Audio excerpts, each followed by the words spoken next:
পারি না। আমি কত কষ্ট করে কীর্তন করে আমি এইসব করছি।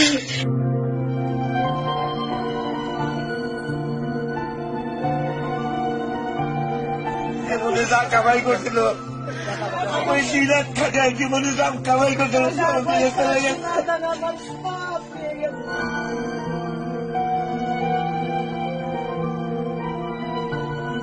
সন্দেহমূলক করে আসে যে ভাঙচুর করছে। ভাই দেখেন পাবনা আমরা তো অত কাগজ কলমে আমরা নেতাগিরি করি না।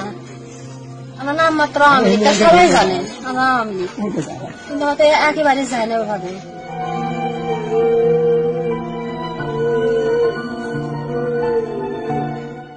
সব নিয়ে গেছে।